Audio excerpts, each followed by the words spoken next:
be seated on either side.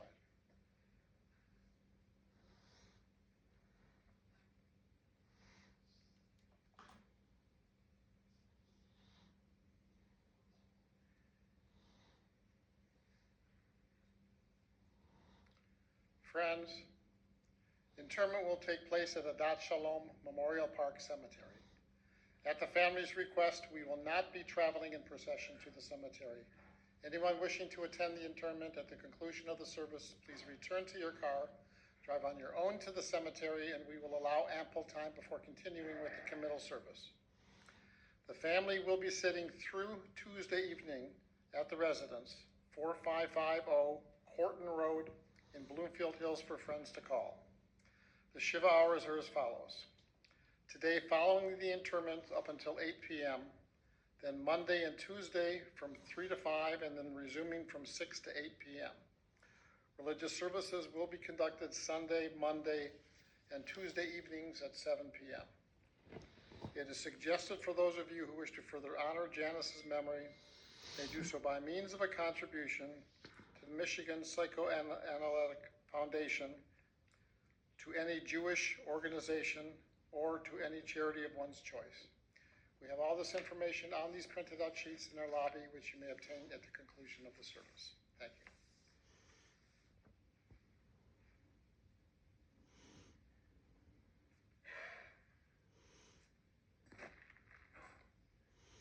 Even if I didn't know anything about Janice, the fact that you all came out in this weather today to honor her just says so much about the kind of person she was, the kind of friendships she made, and the love that she inspired.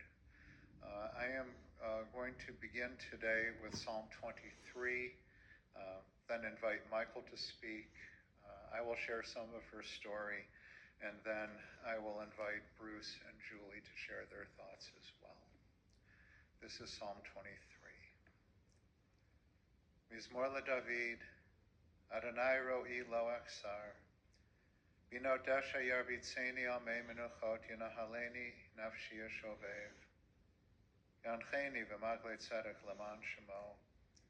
Gam ki elech b'geitz al mavet lo ira ra ki ata imadi.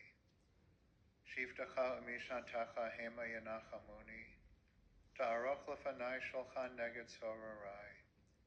Dishanta v'shaman roshi kosiravaya. Ach tov v'chesed yirdafuni kol yemei chayai. V'shavti b'veit Adonai le'orach yamim. Adonai is my shepherd, I shall not want, giving me rest in green meadows, leading me beside the still waters, guiding me on the right path. Though I walk through the valley of the shadow of death, I fear no harm, for you are with me. Goodness and kindness will follow me all the days of my life. I will live in the house of Adonai forever. Michael.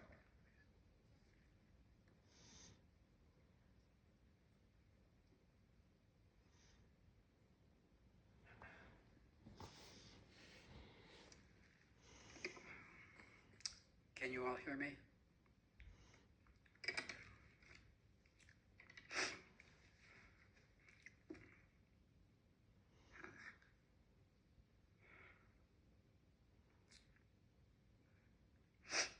I will be crying periodically. I want to tell you some things about Jan that most people don't know.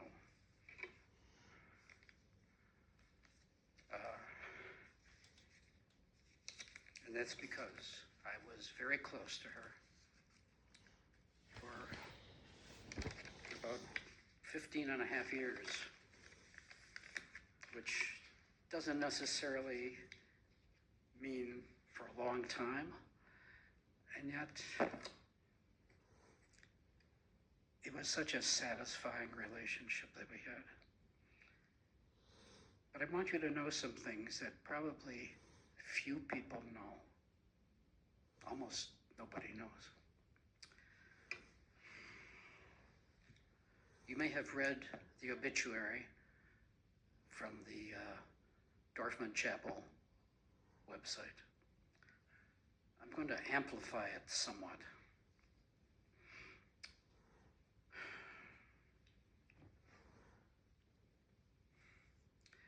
As you probably know, Jan had many, many, many friends and people who knew her. I can't think of any exceptions to this. Maybe one. Knew her so well because she was such a kind, generous, loving person. And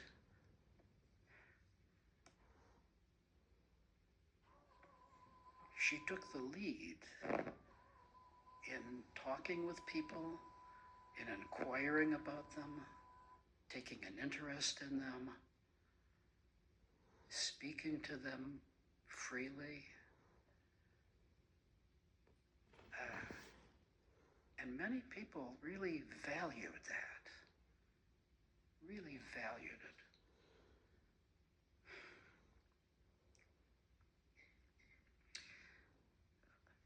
This picture here,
what, 3 words?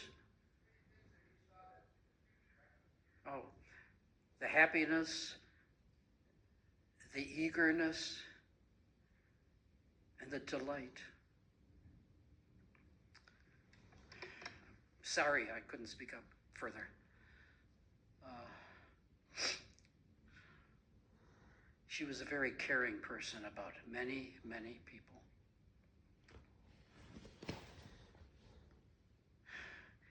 Jan had a very unhappy first marriage that I think many people knew about.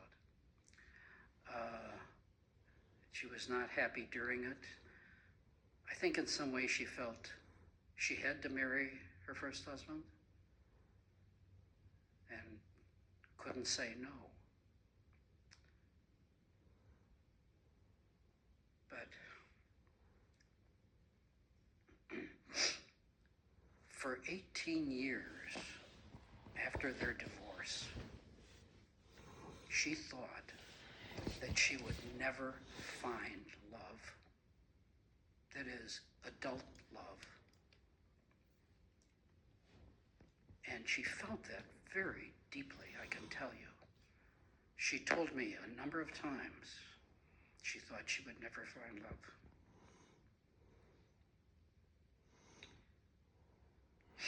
And she had dated many men, quite a few, but nobody satisfied her. And she wasn't going to take the risk of marrying somebody who would not love her.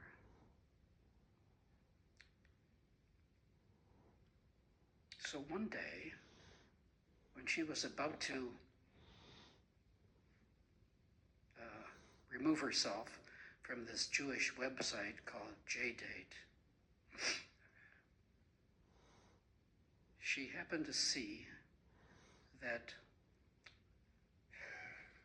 I had been looking at her, what do you call it,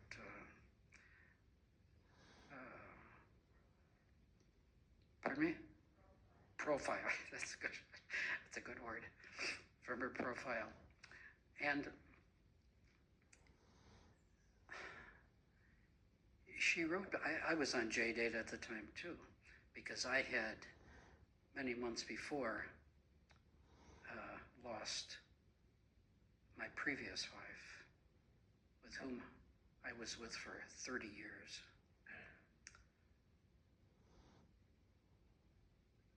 So she wrote me an email.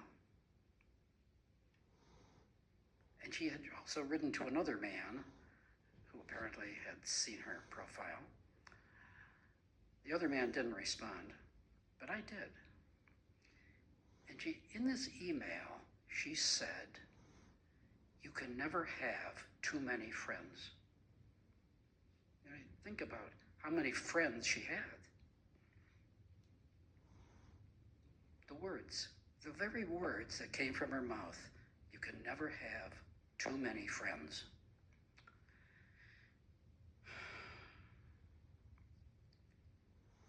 Well, I was quite intrigued, to say the least, because I sure needed a friend.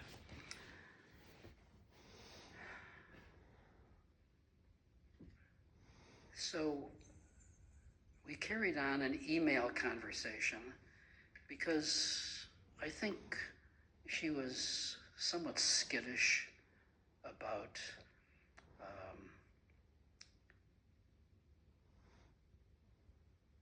wanting to involve herself with a man at that time. She wasn't sure what she would be getting into. And so we communicated by emails for a few months. Okay. And then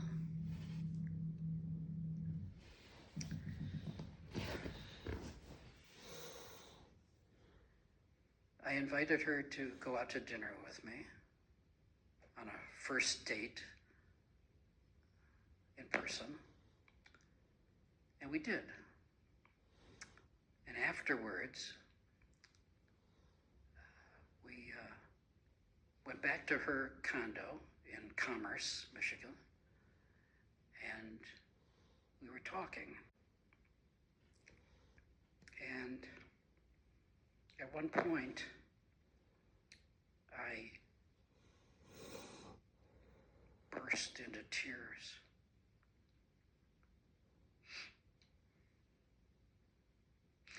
Like I'm doing now. And there was this almost imperceptible movement that she made. She moved herself forward. She was on a couch. I was on a chair. We were about 6 feet apart. And I could see her just moving slightly forward as if she wanted to come over and hug me. She didn't do it. Jan was a very proper person, very proper. And instead she brought me a box of Kleenex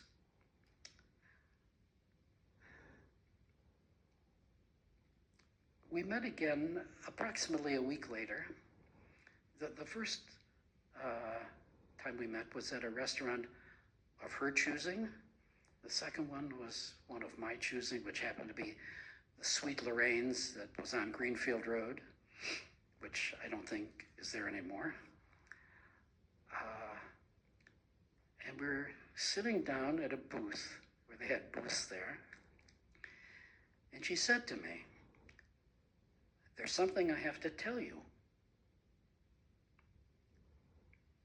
I said, "Okay, tell me." And she said, "There's no sex until we get to know each other."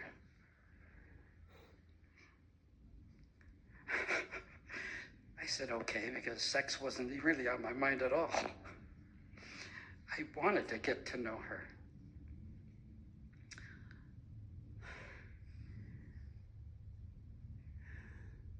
And we went out many, many times together. At one point, she had gone to Arizona, where her daughter had lived at that time with her family. And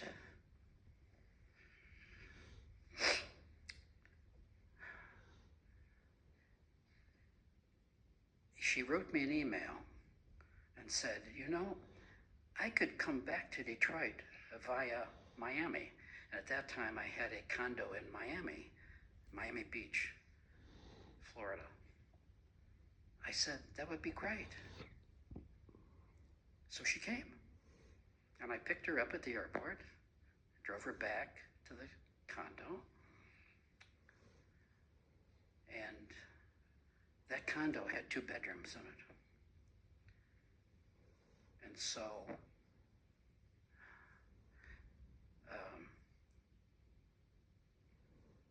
she put on a nightgown.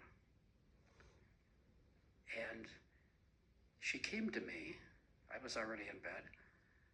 And she said, "Maybe I should sleep in the other bedroom." My previous late wife was named Claire Slatkin. And she said, "This is Claire's bed." And I said to her, "It's not her bed anymore." So she joined me in bed. But that, you see, was like her nature. She was a very proper kind of person, which in some ways was very touching, very, very touching.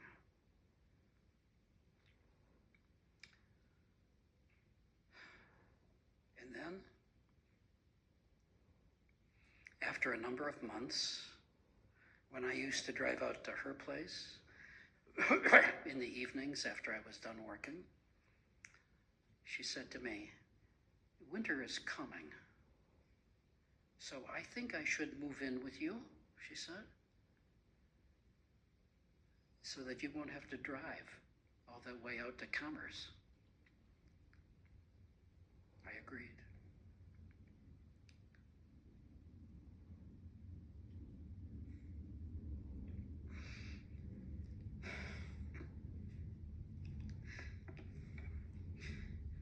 The upshot of this, of course, is that she knew that she had found love, and I knew it too. And that really made our relationship very special. And she told me repeatedly that I was the best thing in her life. We were only together for 15 and a half years. Not all that long, really. So,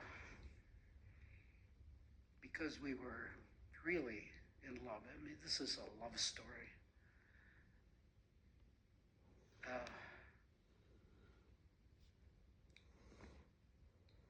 wasn't long enough. She had, in early October of this year, a very dangerous cancer. It's called technically cholangiocarcinoma. It was a cancer of the common bile duct. The bile duct is a tube that runs from the liver to the small intestine, and it contains bile, which helps to dissolve fats in the diet.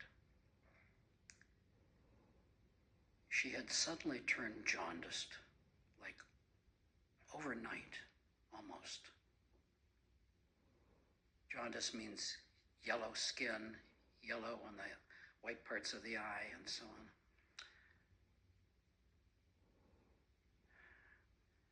And we knew something was terribly wrong. She went immediately to a hospital, and then to another hospital which had the appropriate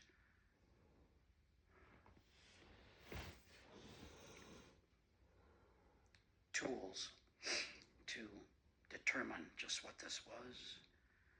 There was a blockade in the common bile duct that wouldn't let bile pass, and it was the cancer. What we didn't know then, and we only know now, is that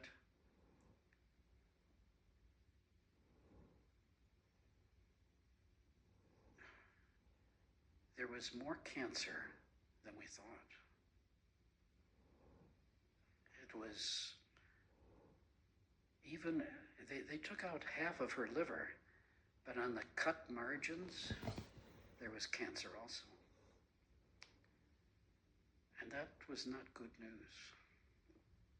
And finally, it had invaded her stomach and probably other areas too.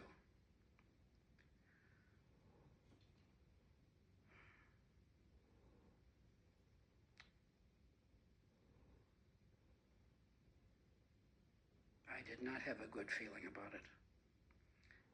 And she couldn't eat. She could barely drink. She couldn't speak clearly. She spoke in a whisper. Probably because her vocal cords were damaged when she was intubated for the major surgery. Probably. And that made it very difficult to understand what she was saying. She had a lot to say, but we could barely understand it, which made me feel so terrible for her.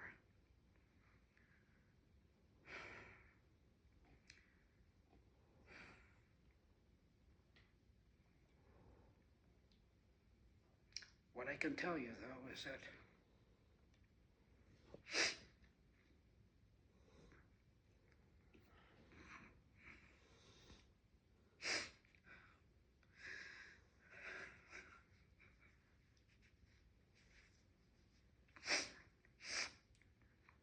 I loved her deeply, very deeply, and she loved me very deeply. I know she did.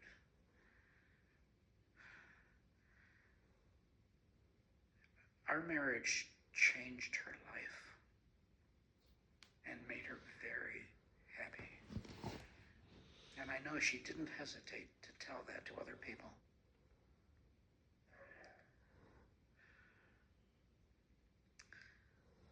It was perhaps the best thing that she ever did, and was certainly one of the best things I ever did, to be married to her.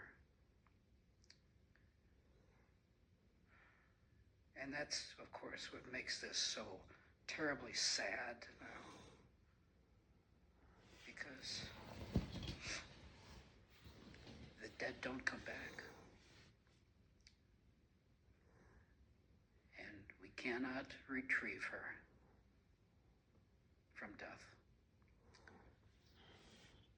And that's what is making me personally so very sad and unhappy.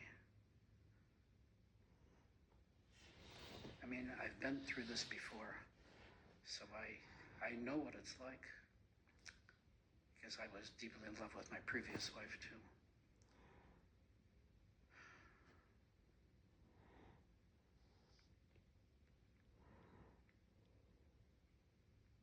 I have two stepsons. One lives in New York City, the other lives in Boston, or near Boston, in Cambridge. And they were unable to come. Jan was very attached to my granddaughters because my older stepson has 3 daughters. And one of them had spent the summer last year in 2024 with us for about 3 months, or maybe 2 months, working on Democratic political campaigns. And so her name is Isadora, but she goes by Izzy. And she was delighted that Jan took such a deep interest in her. Absolutely delighted. And my stepsons and their families are very sad now that Jan isn't here anymore with us.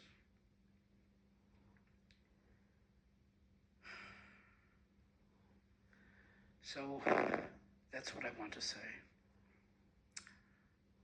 And when I wrote this obituary, the words just flowed out of me.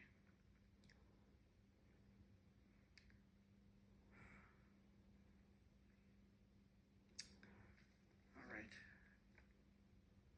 Julie, would you like to speak? Oh, you do? Okay. All right. Okay. All right.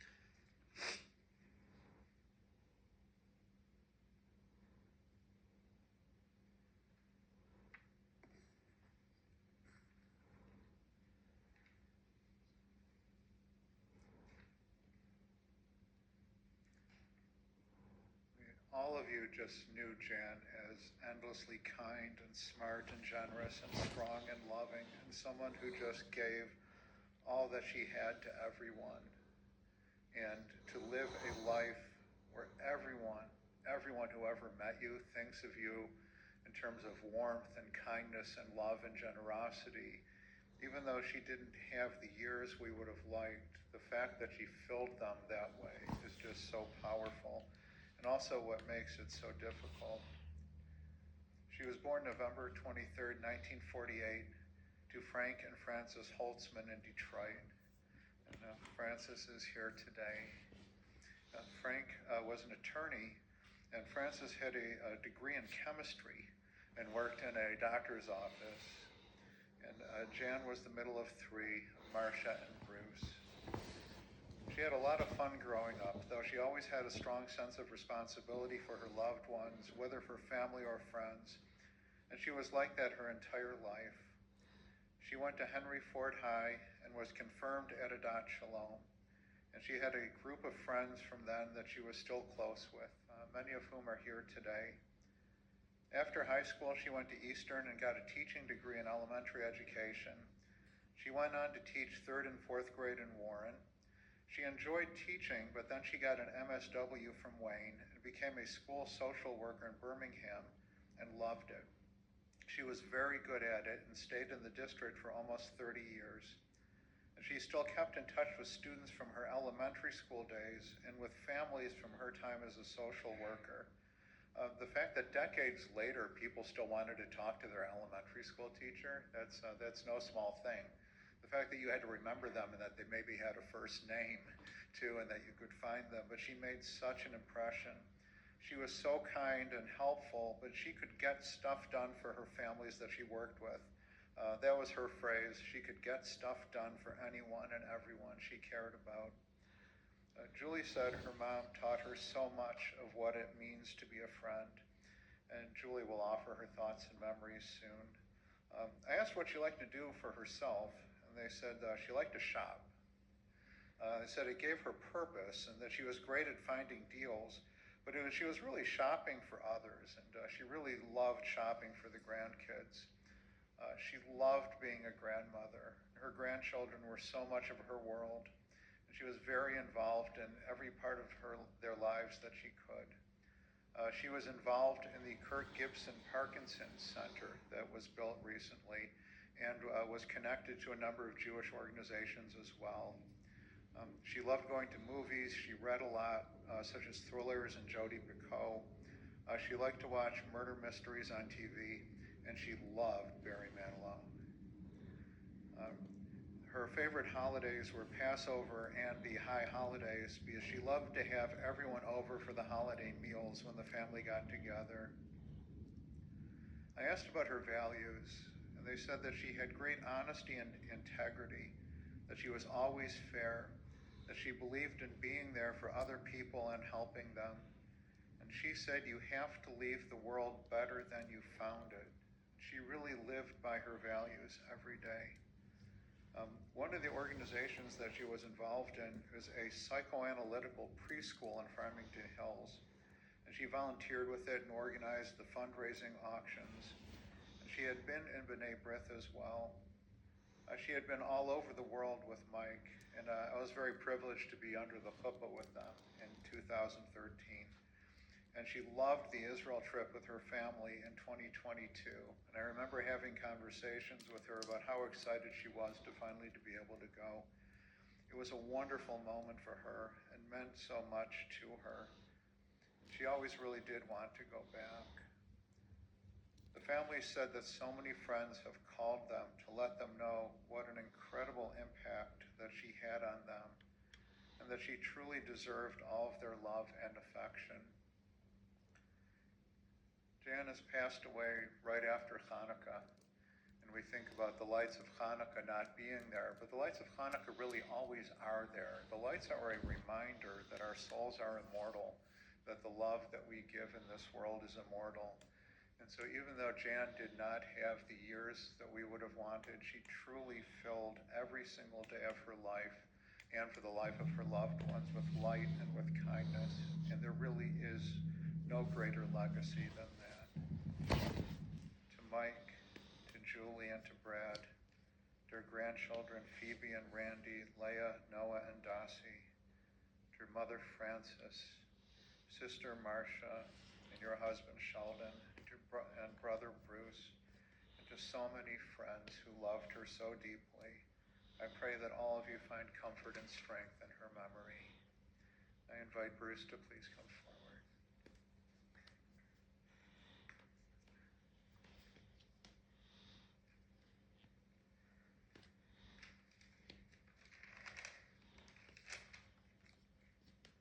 Thank you, Rabbi. I'll try to keep this short. For those who don't know me, I'm Bruce Holtzman. I'm Janice's brother. I live in Florida. I've been there for 44 years, so that might be why you've never seen me or don't really know me. I jotted down a few things about Janice, my relationship with her, and what a terrific, terrific person she was.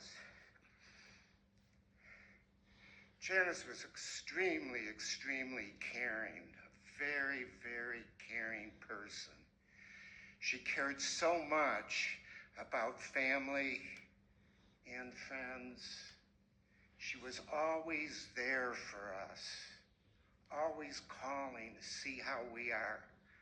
Boy, she called me every single day, sometimes twice a day. I remember when I was going back, I remember things from being a child, my childhood. And one memory that I have, and I've always had, was when I was so young. And I remember her looking into a carriage or a crib It's just an old memory that I have. And here was this pretty little girl looking at me and being so excited. From that point on, I was the prince. And she was one of the princesses. You were the other one. She used to come up to me and she'd grab my cheeks and she would pull them. She would stretch my cheeks and it hurt. It hurt, but that was her way of expressing that she loved me. And as we got older in our 20s and our 30s, I'd go back and I'd do the same thing to her. She always got to do things that I couldn't do because I was the younger one. My two older sisters were able to always do things, but I was young and my parents wouldn't let me go ahead and do what they were doing. Made me kind of jealous.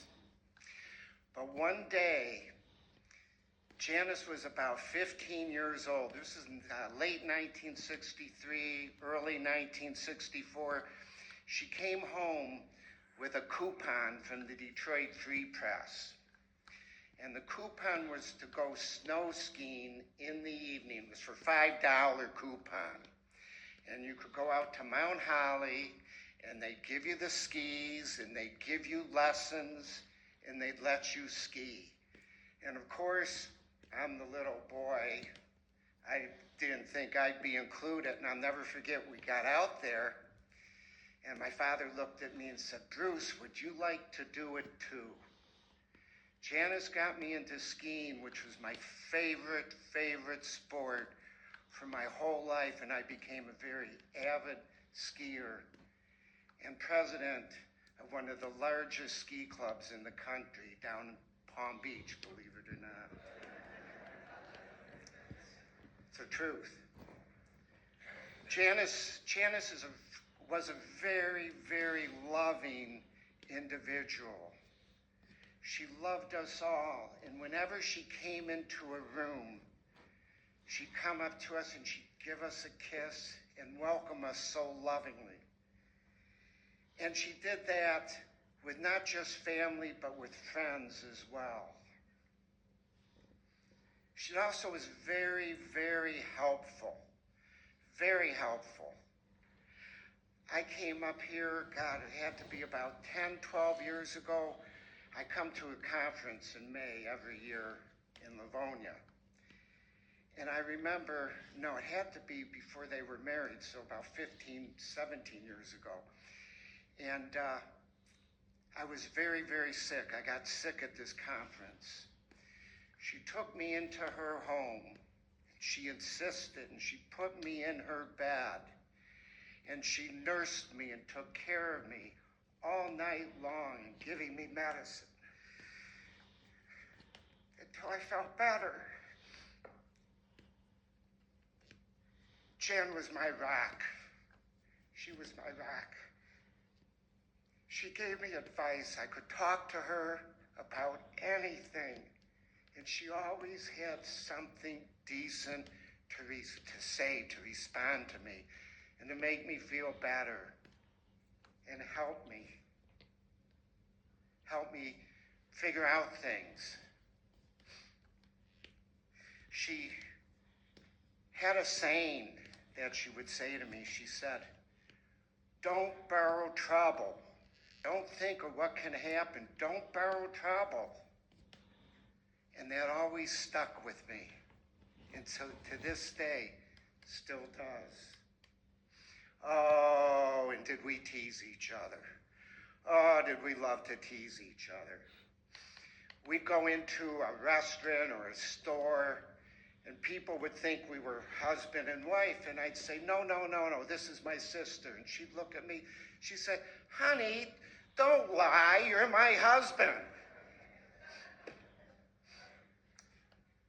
Down in Florida, and they have a beautiful home in Florida. As many of you probably know, we have iguanas, we have snakes, we have crabs, we have lizards. And I always told Janice, I said, Jan, when you go to the toilet at night, make sure you look in the toilet that nothing's coming up through the toilet, that there's no lizards in the toilet, and always close the lid or they're going to be in your house. After Janice passed, her name, the name Janice, became so powerful for me. So powerful, and it has so much meaning to me now. So much meaning. When Jan passed, part of me died with her. She passed away a few minutes after 1 the other night. And when I got the call, I went in to sit with my mom, who was in the kitchen. She was still awake. She goes to bed very, very late. And I sat with her. I broke the news to her, and we just sat there for about 2 hours, 2.5 hours. After which, she said, Bruce, it's time to get some rest. You need to go to bed. So I went into bed, and as I laid there, all of a sudden, something I'd never heard before in that bedroom, I've stayed there so many times. I started to hear the wind, and the wind started to really, really push, and you'd hear a whooshing of the wind, and then I felt the breeze. And this might sound crazy, but all of a sudden, a figure started to appear in front of me. And the figure became clear. And it was Jan. And she was dressed in a beautiful, beautiful white gown from her neck all the way to the floor. And it was vibrant white and beautiful. And on her back, she grew some wings. And the wings were beautiful and vibrant. Janice had earned her wings. My sister, my hero, my rock.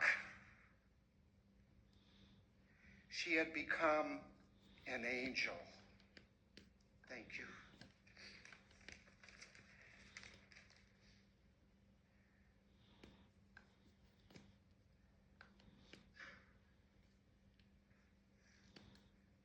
I feel like I'm going to be repeating things that everyone's already heard. My mom had many sides to her. She was an exceptional daughter. She was a doting grandmother, a loving wife, and a caring friend. And through all of these roles, though she may not have realized it, she was my teacher. She was an excellent mother. She guided me throughout my life.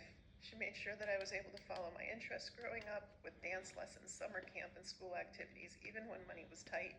I never missed out on anything.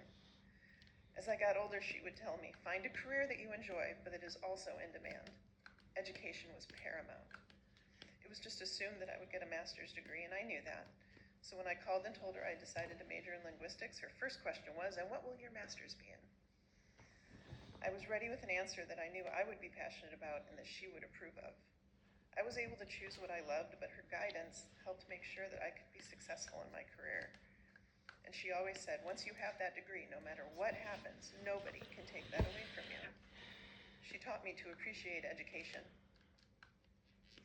Mom loved my husband, Brad, to the point where if Brad and I had a disagreement, she would take his side every single time, even when he was wrong. And he was wrong. She didn't meddle in our relationship, and as difficult as it may have been for her at times, she honored our choices as parents and as a couple. She would tell us her opinion, of course, but in the end, it was up to us. She taught me how to be a partner. My mom couldn't wait to be a grandma. She insisted on being with me when I gave birth to both my children, making sure that everything was okay, because she didn't trust the doctors. I'll never forget the first time she held Phoebe. I didn't know if she was going to give her back to us. And when Randy was born, I was in recovery for so long that Mom had to be the first one to give them their first bottle. And she loved reminding me of that. She would constantly say, well, somebody had to feed that baby. I didn't have to buy my children clothes until they were in middle school. I wanted to, but every time Mom came to visit, she brought an extra suitcase full of clothes for the kids, and I knew it was coming because whenever she came home from a shopping trip, mostly every day after work, she would call me and describe every outfit in detail, and then tell me how much money she saved buying it. Holidays? Every holiday she sent a box of tchotchkes, decorations, theme socks, you name it. If she couldn't be with my kids to celebrate, she made sure they knew that she was thinking about them. And it wasn't just about buying them gifts. She wanted to know every aspect of their lives. School, camp, birthdays, graduations. Everything, day-to-day minutia. She wanted to share every minute of it, and she was so proud of even the smallest accomplishment. Phoebe was an artist, and Mom would frame drawings that we sent her. Randy was a poet, and Mom still has the poems that won them recognition in school, also in frames. She accepted Phoebe and Randy for who they are, and loved them for their differences, not in spite of them. She taught me the importance of unconditional love. Mom didn't just take care of us, she took care of everyone in her life. Her friends became her family, and she treated them as such. If you had a medical symptom, Mom would find you the best specialist and nag you until you got an appointment. If you were sick, she would visit and spend time with you. Anyone need any kind of a resource, Mom was on it. She cared about you and wanted the best for you. More often than not, if I called her, Mom was at lunch with a group of ladies, or playing Rummikub with her group, and the phone. If she wasn't with her friends, she was talking to them on the phone. She always wanted to know everything that was going on. She taught me the importance of cherishing friendship. In fact, like Mom, my closest friends are the ones I have known since preschool, elementary, high school, and college. Many of my friends have also reminded me of all that my mom did for them, treating them like they were her family. She celebrated their successes and lifted them up through bad times. If it was someone I loved, Mom loved them too. Over the past 2.5 months, starting when Mom got her diagnosis, I began receiving text messages and phone calls asking how she was doing.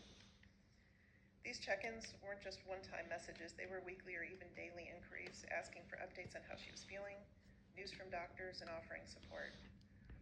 While I knew all of you were important to her, this made me realize how important she was to you and how loved she was. I'm not going to lie, it was overwhelming and inspiring. When she passed, there were literally hundreds of messages from all of you, many telling stories about how my mom touched your lives and things you knew about me and my husband and children through her. It's been very comforting. Thank you everyone for loving my mom like we did and for being a part of her life. When I moved out of Michigan, Mom told me that I should leave the world better than I found it. And I can see now that that is how she lived her life. And many of us are better for having known her. Thank you.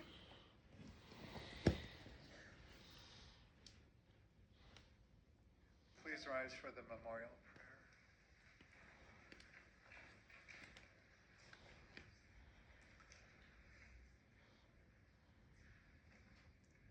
El Malay Rachamim Shochem Bamromim Amseh Menucha Nachona Tacha Kanfei Hashchina B'mahalo Kedoshim Toharim Grizah Harakia Mazhirim Et Nishmat Yocheved Leah Bat Ephraim Uframa Shahalcha Le'olamaha V'gan Eden Tehe Menuchata Anabal Harachamim Aster Ebeseter Kanafecha Le'olamim Utzro Harvitzor HaChaim Et Nishmata Adonai Hunachalataha V'tanuach B'shalom Amishkavaha V'nomar Amen.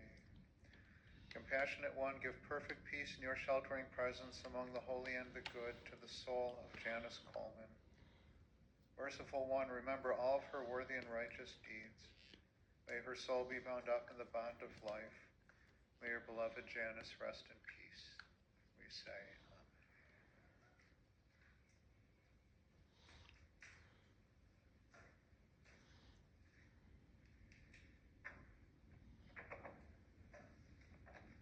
Good afternoon, Paul Bears. Please put your